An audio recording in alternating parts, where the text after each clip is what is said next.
Shalom Israel. Welcome again to Watchmen of the Faith Ministries. My name is Kasada Bar.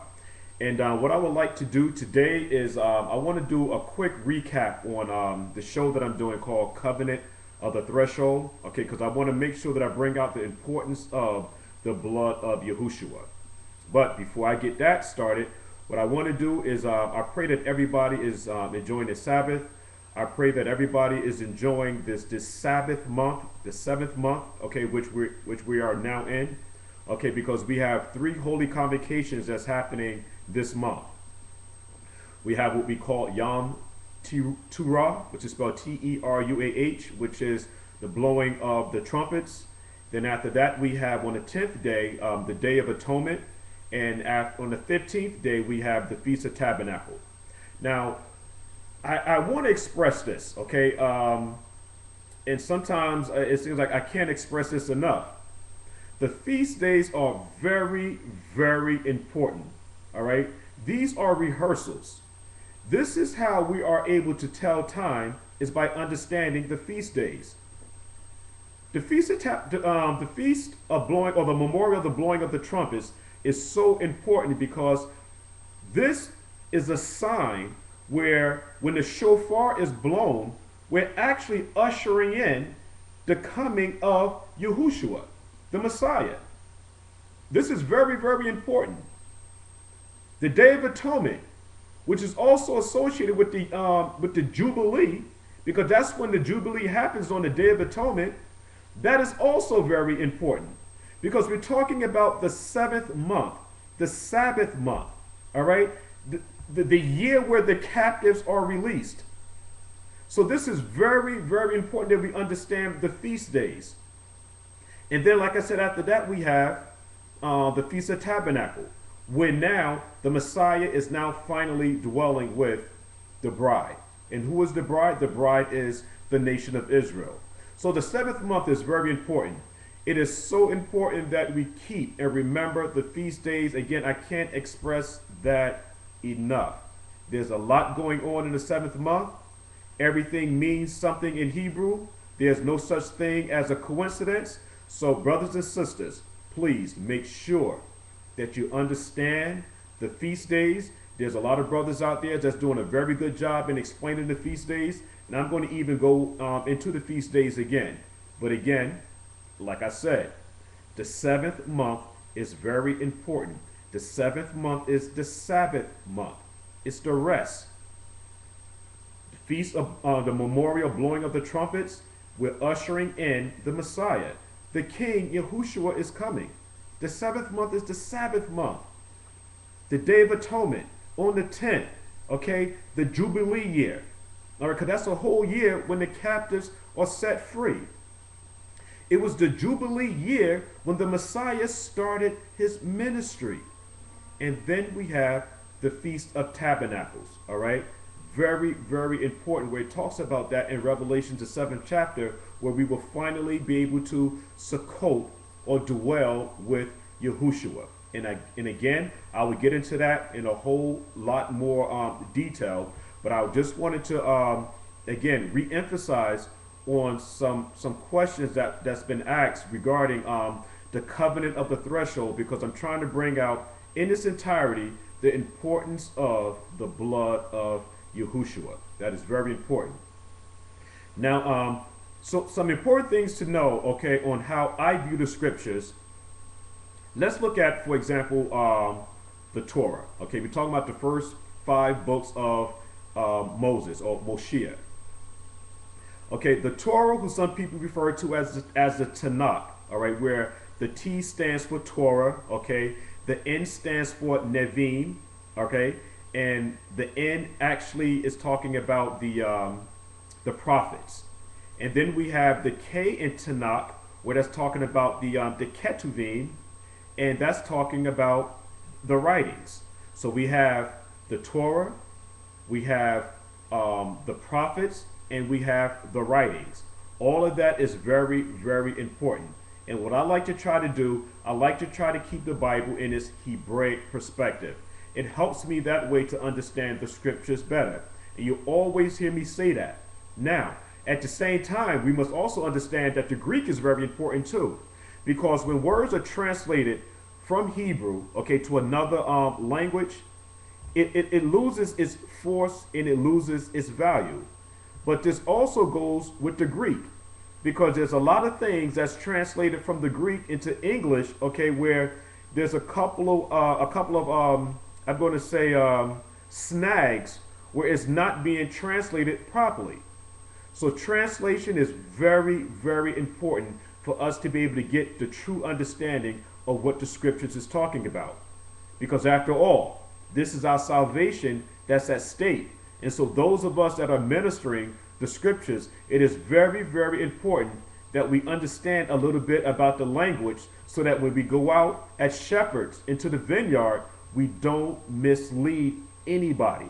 All right? And it's never my intentions to mislead anybody.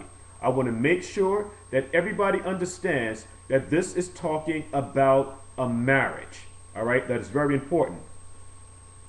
Now, with that understood now, we have what we call the Brit Hadashah, which people call the New Testament. My argument is this. This is all one complete testament. Okay? And I like to say the word one, akkad, and the word book, sapar, meaning that this is one book, Israel. Okay? Everybody, the whole world should understand this. This is one book. And what's happening now is that we're being taught replacement theology. Because what's happening now with this Western mindset in the way that we're taught that now whenever you have something new, all right, you tend to throw away the old. And that's not how we view things from a Hebraic perspective.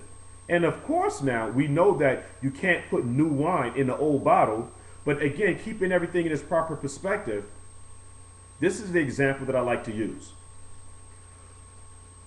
The so-called Old Testament, all right, this is the foundation. YAHUSHUA came to build upon, okay, the foundation that was established at the very beginning, or the Reshit. Once YAHUSHUA came, he didn't destroy the foundation. That's impossible to do. That's just like building a house, all right? Now that I build the foundation, and I have the frames up and everything like that, I now can't, destroy the foundation unless the house is going to fall. So the foundation is very, very important. And so I look at now the first 5 books of Moses as the foundation.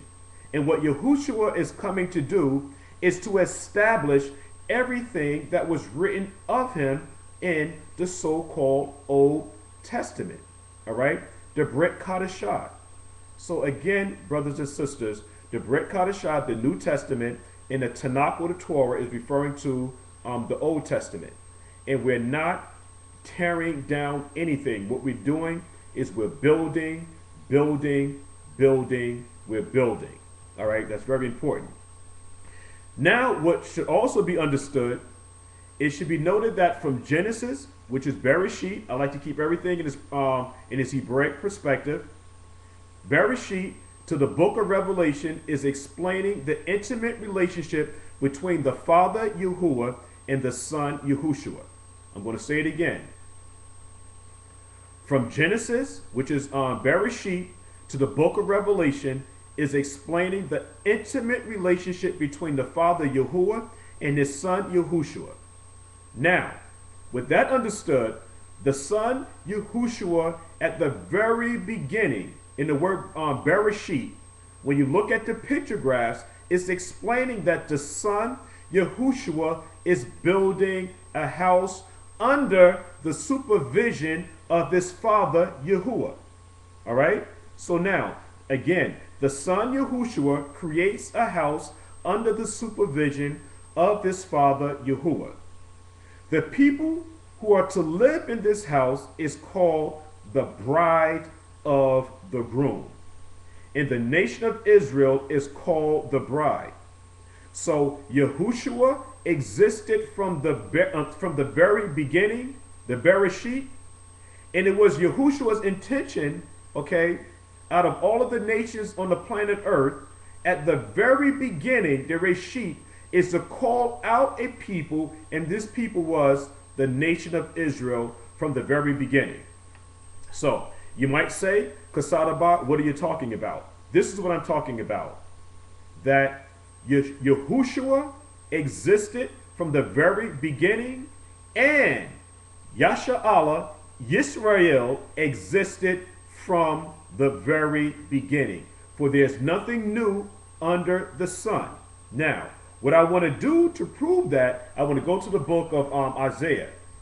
All right, I'm going to go to the book of Isaiah, and I'm going to read 46, 9, and 10. And I'm standing strong on my statement. Yahushua existed from the very beginning, and the calling of a nation, Yisrael, was actually planned from the very beginning. So Yisrael existed from the very beginning. Yahushua is asking us in verse 9, remember the former things of old. Okay, again, remember the former things of old, for I am. The word I am is very, very important, because we find Moses or Moshiach being made account, okay, of this same word here, I am. And we also see in the book of John where we constantly see the word I am, I am, I am. Wherever you see the word I am, it's referring to Yahushua. All right? That has to be understood. That is referring to Yahushua. So I'm going to read it again.